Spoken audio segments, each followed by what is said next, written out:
السلام علیکم my dear YouTuber احباب، کیسے ہیں آپ سب؟ امید کرتی ہوں خوش ہیں، آباد ہیں۔ تو چلیے نیو ایپیسوڈ پڑھ لیتے ہیں جس ناول کا نام ہے عشق میں بسمل، اور ایپیسوڈ ہے 145 پارٹ 1۔ چاروں طرف موت کا سکوت تھا۔ حورین نے دیکھا دونوں طرف کوئی نہیں تھا، راہداری خالی تھی، بس وہاں سعید خان اور عادل خان بے ہوش پڑے تھے۔ حورین کا اپنا دل سینے میں ہتھوڑے کی طرح بج رہا تھا۔ وہ آس پاس دیکھتی، کوئی جلدی نہیں۔ دیان خان کے کمرے میں داخل ہو گئی۔ کمرے کے اندر کا منظر خوفناک تھا۔ دیان خان جو کہ جاگ رہا تھا، آنکھیں کھلی دروازے پر۔ وہ تو اب بھی اس پری کا انتظار کر رہا تھا جس کے لیے اس کی سانسیں چل رہی تھیں۔ وہ ہوش و حواس سے بیگانہ، بس اپنی محبت کی تڑپ میں سلگ رہا تھا کہ ایک دم سامنے حورین اندر داخل ہوئی۔ دیان نے اسے غور سے دیکھا، پھر اس کی آنکھیں لال ہونے لگیں۔ اس کا جنون بیدار ہوا اور وہ دہاڑا، تم کون ہو؟ میری پری کہاں ہے؟ جاؤ میری پری کو لے کے آؤ، نکل جاؤ یہاں سے۔ دیان خان کی اس وحشت ناک آواز سے پورا کمرہ لرز اٹھا، اور حورین جو کہ بہت ڈری ہوئی تھی، دیان خان کی غیر انسانی آنکھیں دیکھ کر تھر تھر کانپنے لگی۔ خوف اس کی ہڈیوں تک سیراب کر گیا تھا۔ لیکن تبھی اس کے کان میں لگا مائکرو فون پھر سے بول اٹھا، ڈرو نہیں لڑکی، آگے بڑھو، وہ بندہ ہوا ہے، تمہیں کوئی نقصان نہیں پہنچائے گا۔ اس شیطانی آواز نے اسے دوبارہ اندھیری کھائی میں دھکیل دیا۔ اگرچہ حورین کی ہمت نہیں ہو رہی تھی آگے بڑھنے کی، لیکن وہ ہمت کرتی ایک ایک قدم آہستہ آہستہ چلنے لگی۔ خوف کی شدت اتنی ہولناک تھی کہ حورین کی کنپٹیوں سے پسینے اس کے کپڑوں میں داخل ہو رہا تھا۔ وہ ایسے پسینے میں نہائی تھی، اللہ! مانا خوف تھا کہ ابھی روح نکل جائے گی اس کی، لیکن اسے اس خوف پر قابو پانا ہی تھا۔ وہ اپنے رشتوں کو نہیں گنوا سکتی تھی، اسے یہ کرنا ہی تھا۔ اسے اپنے باپ، بھائی، ماں چاہیے تھے، وہ ان کو مرتا ہوا نہیں دیکھ سکتی تھی۔ اسی خاندانی محبت اور مجبوری کی آگ میں جلتی ہوئی وہ آہستہ آہستہ چلتی دیان خان کی طرف بڑھنے لگی۔ حورین کو اپنے پاس آتا دیکھ کر دیان خان کی آنکھوں کی لالی اور بڑھ گئی، اور وہ تیز دہاڑا، کون ہو تم؟ جاؤ میری پری کو لے کے آؤ۔ حورین نے آنکھیں جھکائے اور اس کی طرف دیکھنا بند کر دیا، کیونکہ جب وہ دیان خان کی طرف آنکھوں میں دیکھتی، اس کے پاؤں آگے نہیں بڑھ پاتے تھے، اس کا وجود مفلوج ہونے لگتا تھا۔ اپنے ارادے کو مضبوط کرتی آہستہ آہستہ چلتی وہ جیسے ہی دیان خان کے پاس پہنچی اور اٹھنے کی کوشش کرنے لگا، لیکن وہ بندھا ہوا تھا۔ وہ بیڈ پر بے قابو بس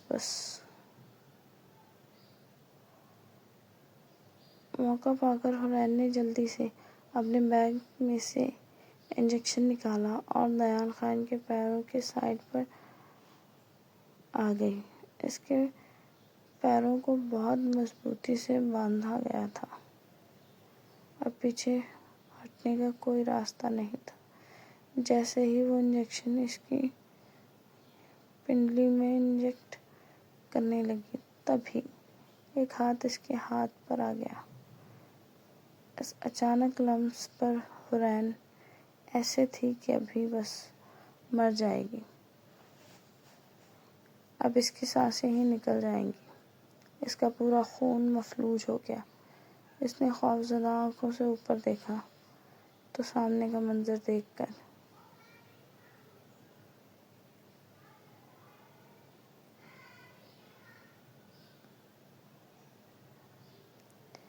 اس کا دل بند ہونے لگا، کیونکہ وہاں کوئی اور نہیں بلکہ مہران خان اسے خون اتری آنکھوں سے دیکھ رہا تھا، جس کی نظروں میں اس وقت حورین کے لیے صرف تپتا ہوا قہر اور موت کا پیغام تھا۔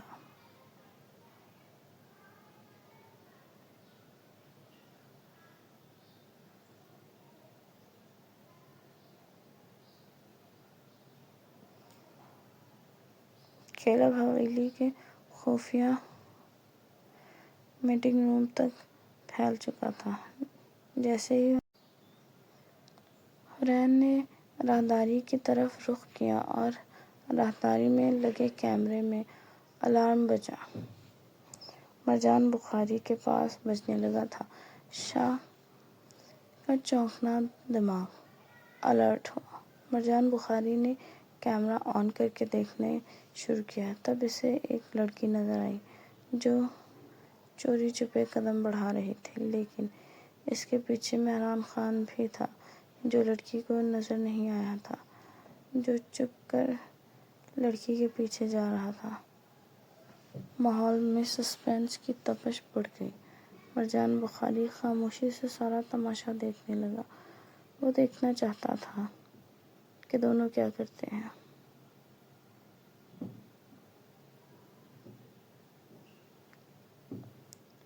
وہ ہر زاویے پر نظر رکھے ہوئے تھا، ساتھ اس نے اپنے لوگوں کو الرٹ کر دیا تھا کہ جیسے ہی اگر کچھ خطرہ ہو تو پوزیشن سنبھال لینا۔ دل کی دھڑکنیں روک دینے والا منظر تھا۔ جب حورین اندر داخل ہوئی، اس نے اپنا کام کیا، لیکن جیسے ہی مہران خان نے اس کا ہاتھ پیچھے سے پکڑ لیا، مرجان بخاری کو تسلی ہو گئی کہ مہران خان دیان خان کو مارنے نہیں جا رہا تھا، بلکہ وہ تو بس سازش کو بے نقاب کرنے آیا تھا۔ ان دونوں کے نکلتے ہی مرجان بخاری نے اپنے گارڈ کو فوراً بھیج دیا۔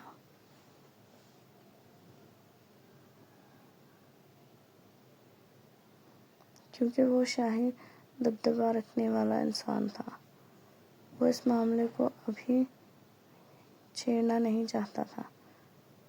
وہ اس معاملے کو شادی کے بعد دیکھنا چاہتا تھا، لیکن اب اس نے وہاں اپنے اچھے تربیت یافتہ گارڈ بھیج دیے تھے، جنہوں نے جاتے ہی عادل خان اور سعید خان کو ہوش دلوایا۔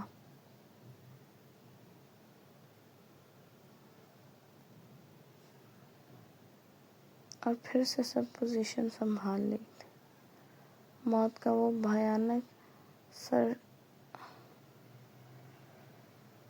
ٹوٹ چکا تھا اور حویلی پر منڈلاتا ہوا خطرہ فی الحال ٹل گیا تھا، اسی لیے سب کچھ نارمل ہوا۔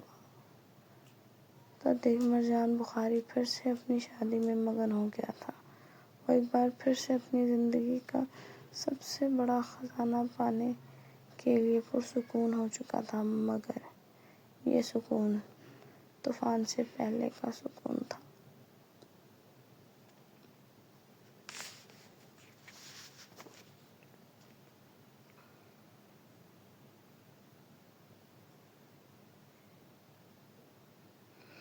بالآخر وہ گھڑی آ گئی تھی جس کا کائنات کو انتظار تھا۔ شاہ کی بارات پوری شان و شوکت سے خان حویلی میں پہنچی۔ حویلی کا کونا کونا دھڑکنوں کی زد میں تھا، جہاں گاڑیوں کا لمبا سلسلہ شاہی عروج و دبدبے کے ساتھ رکا اور خاندان بخاری کے چشم و چراغ شہزادوں کی آن بان سے گاڑی سے نیچے اترا۔ ان سب کے درمیان کائنات کا سب سے درخشاں چہرہ لیے مرجان بخاری کھڑا تھا۔ آج اس کی زندگی کا سب سے خوبصورت دن تھا، وہ دن جس کے لیے اس نے اتنا انتظار کیا تھا، جس دن کے لیے اس نے ہر تکلیف اٹھا لی، ہجر کا ہر زہر ہنس کر پی لیا۔ سب جانتے تھے کہ زرمینہ خان مرجان بخاری کی زندگی میں سب سے خاص شخصیت تھی، سب سے خاص، اتنی خاص کہ جس کے لیے وہ 10 پردیس میں دھکے کھاتا رہا، خاک چھانتا رہا، اس کو پانے کے لیے وہ مقام بنایا جو زرمینہ چاہتی تھی۔ اس نے اپنے عشق کا بھرم رکھنے کے لیے، اس نے زرمینہ کو پانے کے لیے وہ سب کچھ کیا جو کہ اس کے لیے ناممکن بھی تھا، وہ بھی جو ممکن کر کے دکھایا۔ زمانہ گواہ تھا کہ مرجان بخاری کوئی معمولی عاشق نہیں تھا، بہت خاص تھا، جس نے اپنے عشق کو پانے کے لیے ہر سٹیج کو پار کیا، ہر تکلیف کو، ہر کٹھنائی سے لڑا، اور آج اس کی منزل اس کی تھی، آج اس کی زرمینہ اس کی تھی۔ کوئی طاقت اب انہیں جدا نہیں کر سکتی تھی۔ آج وہ اپنی زرمینہ کو ہمیشہ کے لیے لے جانے آیا تھا۔ آج کے بعد اس کی زرمینہ ہر پل اس کی آنکھوں کے سامنے رہنے والی تھی، اس کی باہوں میں رہنے والی تھی، اس کے دل کے پاس رہنے والی تھی۔ سچ تو یہ تھا کہ دل کے پاس تو وہ ہمیشہ تھی، اس کے روم روم میں سمائی ہمیشہ، لیکن اب روبرو بھی اس کے پاس رہنے والی تھی، اس کے سامنے دن رات، اس کی آنکھوں کے سامنے مچلنے والی تھی۔ وہ خواب تھا جو مرجان بخاری جانے کب سے دیکھ رہا تھا، جب سے زرمینہ کو دیکھا تھا۔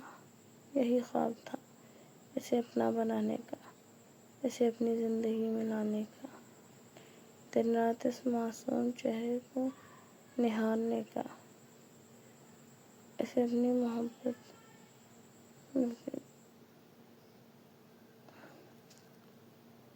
بھگوانے کا، اس پر اپنی جان نچھاور کرنے کا۔ خدا گواہ ہے، کیا ارمان نہیں تھا مرجان بخاری کے اندر۔